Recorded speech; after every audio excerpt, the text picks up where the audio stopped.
Ça sent très très bon sur ce plateau parce que Marie-Sophie, elle nous a rejoint. Bonjour, merci d'être là.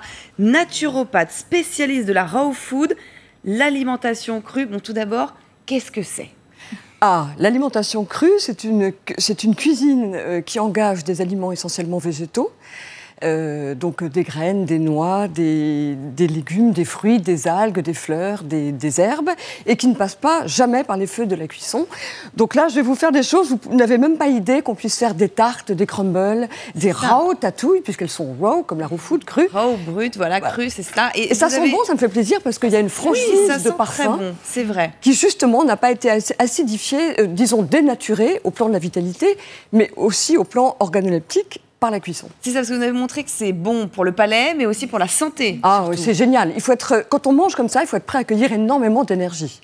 Vous dites que vous avez élevé vos 4 enfants sans avoir besoin de recours à la médecine, pratiquement. Ah, alors ça, j'ai pas découvert la raw food. Je pense que toute femme est un peu sorcière, et quand on aime ses enfants, on peut agir de façon bienveillante. Disons, on a des baguettes magiques, il faut s'en servir. Alors, on a vu aussi votre livre, hein, L'alimentation crue, aux éditions Albin Michel, et vous allez nous faire quelques recettes, la ratatouille notamment. Yes. C'est ça, qu'est-ce que c'est ? Alors, la ratatouille, là, je vous ai fait des légumes, je les ai mis dans un sac plastique. Là, ce sont des légumes classiques, des courgettes, des tomates, des poivrons, de l'oignon, des herbes de Provence. Là, voilà. Là, c'est comme ça quand ils sont normaux. Et quand on les tombe au sel, regardez, voilà comment ils deviennent. Seulement en mettant du sel. Je vais les mettre. Qu'est-ce que ça veut dire tomber ? Alors finalement, tomber au sel, on tombe des épinards. Au sel, quand on tombe des épinards, c'est qu'on les attendrit en général à la vapeur. Moi, je les tombe avec du sel. Je tombe tous mes légumes avec du sel qui va briser la cellule du légume. Et donc, qui, vous les du laissez coup, macérer. va libérer de l'eau et va, du coup, être attendri. Al dente, mais regardez comme on dirait pas que c'est cru. C'est totalement cru. On dirait une vraie ratatouille, donc elle est bien réduite. J'imagine quand on la déguste. C'est plus croquant, c'est juste al dente, mais les goûts ont une franchise, vous allez goûter, Coralie, une impétuosité qui est juste très chouette. C'est ça qu'on retrouve. C'est une nourriture plus intègre. Et puis donc les là, nutriments tomber au sont sel, préservés, c'est-à-dire quoi. ça reste combien de temps il faut là? Oh, voilà, il faut un quart d'heure dans le sac plastique. Il faut le masser avec le sel. C'est farouche, délicieux. hein. Alors on dirait un petit peu, c'est entre la salade et la ratatouille, parce que du coup, il y a le côté C'est très frais parce que je l'ai gardé au frais. Ça sert tiède. Mais c'est très très bon. C'est Totalement vraiment pour délicieux. l'été. Ah, ça c'est génial pour l'été. Il n'y a vraiment pas besoin de faire rissoler à la poêle des légumes, des courgettes, d'acidifier les tomates. Là, il y a une vraie franchise.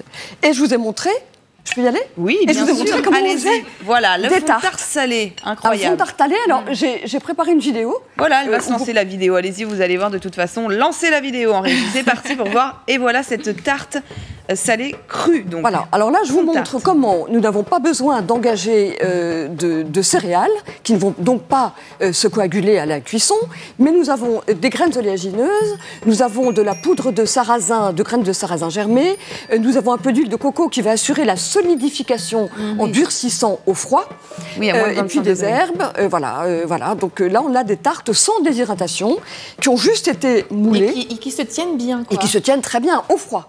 Après, quand c'est trop chaud sur une table d'été, non. Mais voilà, donc là, on a des tartes. Regardez, je vous ai apporté ça fonctionne bien, ces tartes. Et là, Dominique, on va... vous allez goûter aussi. Je vous Oui. regardez, Et, vous c'est dites. c'est vous serez très pas déçus, tentant. hein. C'est très tentant, hein. Et effectivement, on sent, on n'est pas séparés Les effluves, hein. de beaucoup, mais on sent quelque chose. Enfin bon. Vous allez faire le Il y a plein un de truc. vitamines. Alors, si vous voulez goûter, il faut aller à l'Alcazar, parce que je suis rechef. C'est ça. En ce moment, vous êtes chef invité à Jusqu'à l'Alcazar. longtemps, en fait, un peu pour... voilà. Et vous donc présentez, là, on en peut effet, vos goûter- plats. On peut goûter beaucoup. Il y a une carte de l'instant cru. Alors là, je vais mettre... Ah, on peut lancer la bruschetta, bien sûr, évidemment. Il a tout ça. Alors c'est très subtil, c'est fait avec du pain cru et toutes ces petites animations, je les ai faites pour montrer combien cette nourriture vivante se mettait en scène elle-même et comment les ingrédients se plaçaient pour que les gens puissent avoir une idée. Ça c'est pour mes cours, mes formations en ligne sur instantcru.com. On a toutes les vidéos, on voit exactement quels ingrédients, comment ça s'organise, comment ça se broie, ça se solidifie, ça se déshydrate, etc. La composition est importante finalement, en fait, c'est ça. Il faut que ce soit joli et il faut que ce soit... Voilà. Mais moi je pense qu'il faut surtout que ce soit bon. Ah, Donc évidemment. là, je ne sais pas si vous avez une caméra au-dessus. Non, mais on va vous voir, vous allez pouvoir monter. Alors, on vous voit, regardez. si, regardez, elle est là, la caméra. Il n'échappe pas aux caméras TF. Il y en a une au-dessus, regardez, on vous voit ce que vous Alors êtes là, en train je de mets faire. juste ma petite ratatouille. Donc ça, c'est pour vous, Anne-Chloé. Une petite tarte Petite tarte ratatouille. pour Si Dominique, vous la il a mixez, très envie. vous la mixez je un le peu vois. plus fin. Mais demain, je vous montrerai comment on fait une napolitaine. Et oui, vous serez là demain. Ça va génial. être tout le week-end avec nous, on a de la chance, il faut le dire. Et puis, je vous ai fait une ricotta de macadamia, donc elle est sans lait.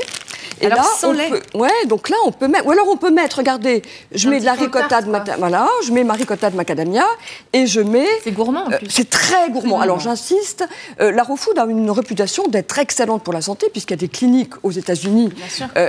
avec lesquelles on se soigne par la raw food, parce qu'elle est détoxifiante, elle est très anti-inflammatoire, elle donne beaucoup de vitalité. Enfin bon, elle est... voilà. Bon Donc pour là, le regardez. palais et pour la santé. Eh bien, on vous retrouve tout à l'heure. En attendant, on va goûter. Je sens Dominique a très envie de goûter cette tarte. Et puis surtout, on va aller voir la météo mais pour c'est voir tentant justement et si c'est pour très manger bien ça- vendu. Voilà, et c'est des En recettes plus. du soleil. Bonne Recettes du soleil. communicante, madame. Enfin, pas seulement une communicante. J'apprécie. Est-ce C'est en qu'il y a phase du avec votre soleil, cuisine. Dominique Vous Oui, allez nous mettre en totalement. retard là. Donc, Pardon. la météo, Solène Chavannes, tout de suite.